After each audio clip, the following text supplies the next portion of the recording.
it is the end of 2025. It is absolutely crazy to say that, but that means we get to talk about my top 10 books of 2025. So the way I'm going to do it is I'm going to go from 10 to 1, and then you're going to have a big massive reveal for what number 1 is. But I think if you know me any bit at all, you're going to know what number 1 is, but the rest might shock you, but number 1 shouldn't. So we'll start with 10, which is What Happens in Amsterdam. We're following Dani, who has moved to Amsterdam. She's an expat. And we have Wouter, who I hope I'm pronouncing that right. I'm learning my Dutch currently, so I hope I'm pronouncing that right. But they were pen pals in school, and she had a crush on him.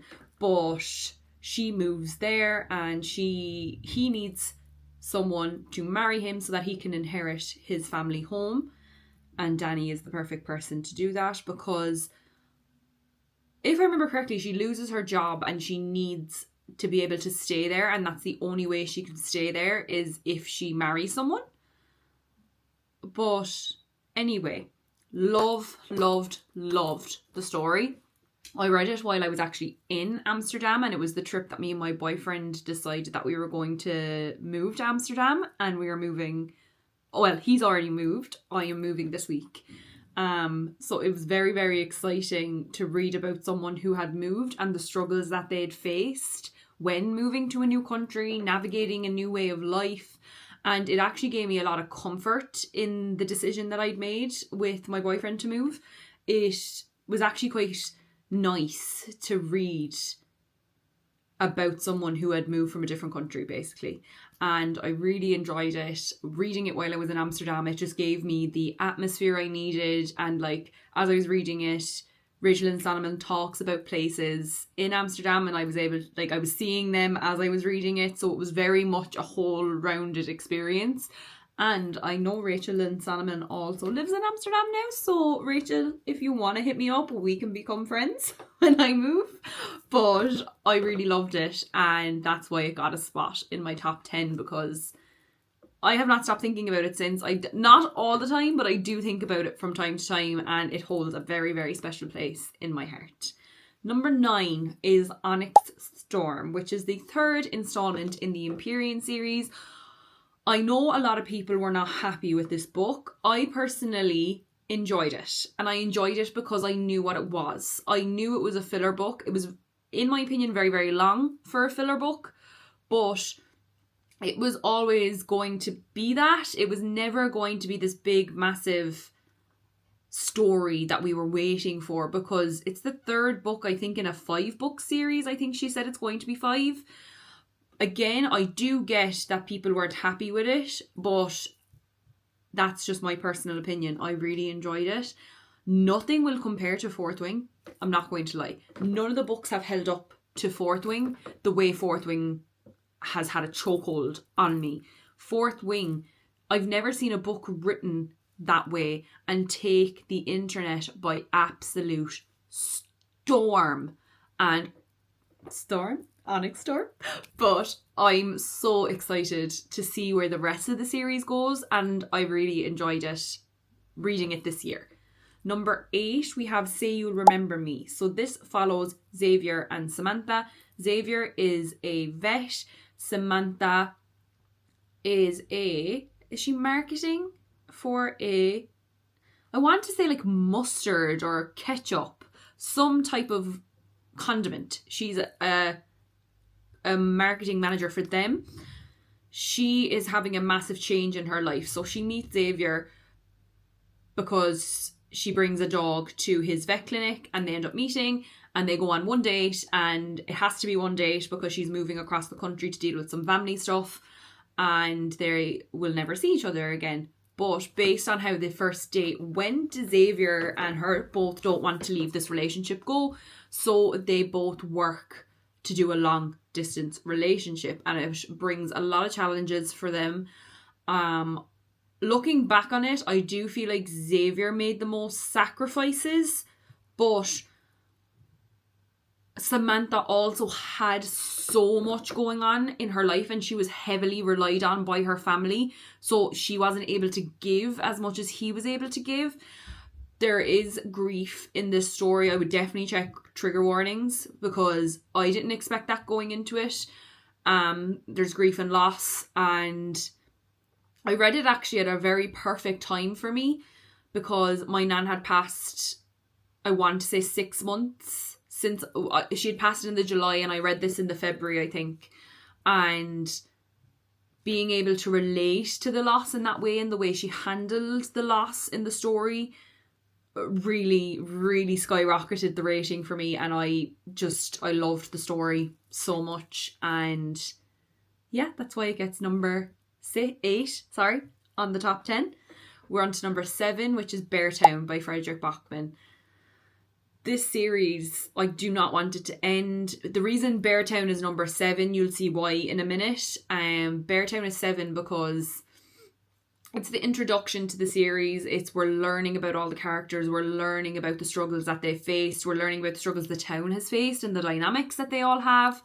And I just loved it. I never ever thought I would care so much about hockey, a hockey town, but Frederick Bachman just has this way of writing where you don't know what the meaning of certain things are until later in the story, and when they're revealed, it's like the impact that it has on you.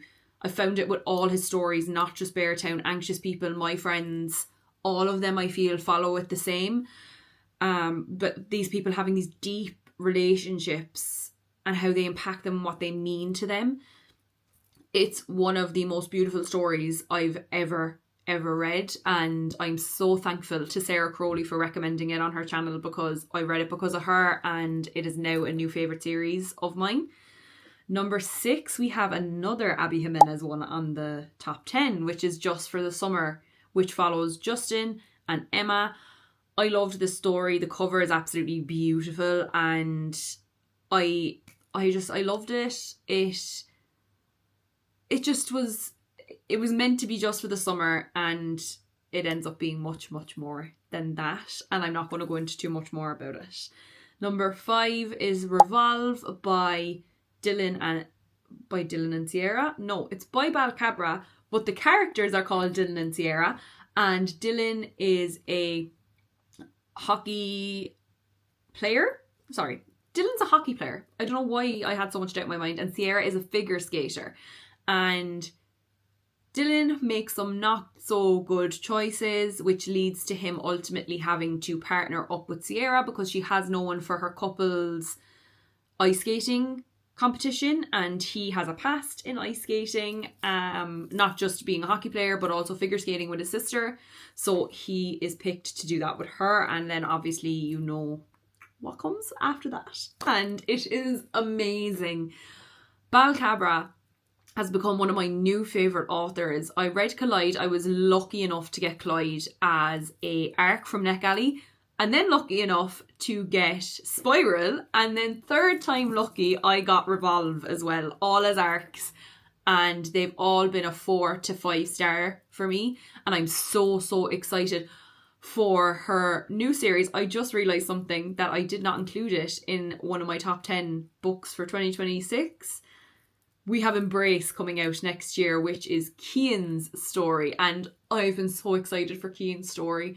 I've been waiting for it since the first book, and it's going to be great. I can't remember exactly what date it's out, but I'll put it up here in the corner, and I'll put the cover so you can see it. It's gorgeous. Now we're into the last 4. Number 4 is A Court of Silver Flames. If you don't know, I read A Court of Silver Flames. It was the first book I finished in 2025 because I was finishing the ACOTAR series up, and I didn't manage to finish Court of Silver Flames before the end of the year in 2024. So it carried into 2025, and it was a 5-star read for me. It's the last book. Well, not the last book, but it's the last book we have out in the ACOTAR series, and this is Nesta and Cassian's story. I love this book purely because of Nesta. I relate to Nesta so much. She is such a misunderstood and complex character, and I feel like in A Course of Silver Flames we truly got to see another side of her that you don't see in the other books, which is why people, I think, critique her so harshly, because you don't see why she's acting the way she is or why she is the way she is. But then when you get to her story, you get an in-depth feeling of why she is the way she is. And I just flippin' loved it. It was amazing. I loved it. And I'm so, so excited for ACOTAR 6 whenever we will get that announcement. I do not know. But now we are into the top 3. And the top 3 are quite exciting because 2 of them I've only read in the last 2 months, and one of them is an obvious one. So we'll do number 3, which is Funny Story by Emily Henry. I read Great Big Beautiful Life earlier in the year, and I was really disappointed with it. And I put off Funny Story for a long time because I've seen so many people rave about it, about how much they loved it, and I felt like I was putting a lot of expectations on the story because so many people have talked so highly of it. I know Rachel Catherine loves it. I know Sarah loves it. Like, it's a god tier book for Sarah as far as I know. But I was hoping that I would feel that way, and I did. I absolutely loved their dynamic. So basically what happens is Daphne and Miles are both with 2 different people at the start of the book called Peter and Petra. Peter and Petra are best friends from childhood, and Daphne and Peter are meant to be getting married, and he calls off the wedding because he's realised he's fallen in love with Petra. He basically turns around to Daphne and is like, you need to get out of this house that we bought together because it's in my name and I'm going to move in here with my new girl, so you need to move out and find something else within a week. So she ends up moving into Petra and Miles' apartment with Miles. So Petra and Peter are gone, and then Miles and Daphne have moved in together.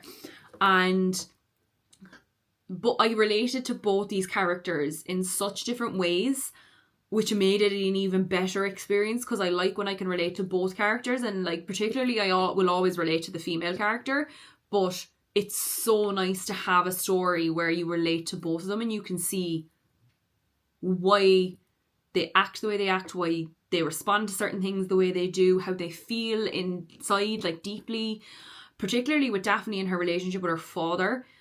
That was I was attacked with that. I didn't expect for someone to be able to communicate the way I feel about my own relationship with my own father in a story, and she managed to do it amazingly.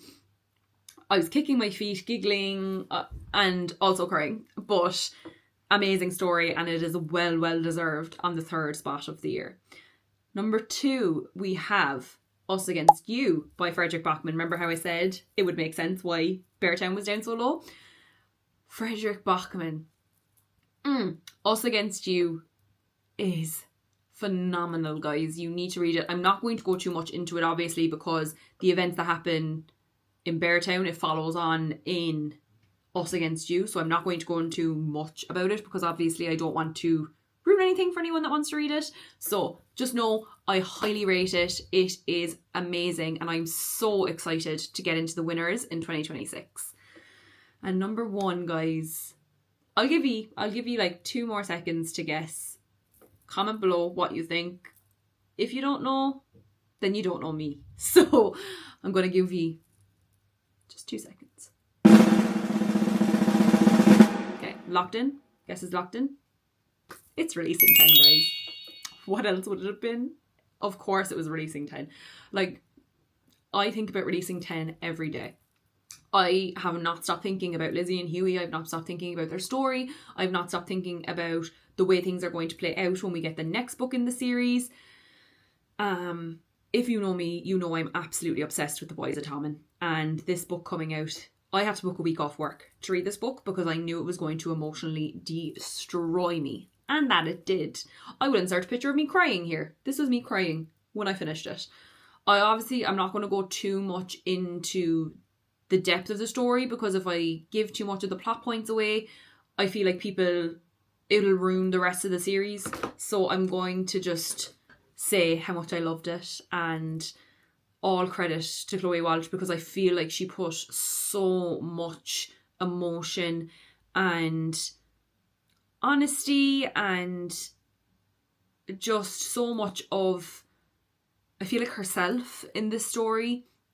And it was beautiful and heartbreaking and all the words. I can't think, like, if you want one word, I guess it's an all-rounder. It has the happy moments, it has the sad moments, it has the heartbreaking moments, it has the joyous moments, the scared moments, the exciting moments. It has everything in it. And I'm hoping we're going to get another Chloe Walsh release in 2026. It has not been announced yet, but I am hoping we will, because she's kind of teased it on her Spotify that we will be getting 2 in 2026. But I don't know how true that is. So I do hope. Imagine 2 releases in 1 year. I think my brain would actually combust, but it would be worth it. So guys, that is my top books of 2025. Let me know what your top books of 2025 were, if any of them were the same as me, or if they were anything different. I might be able to get some recommendations from you guys in the comments based on what your top 10 of 2025 was. And I hope to see you guys in the next one.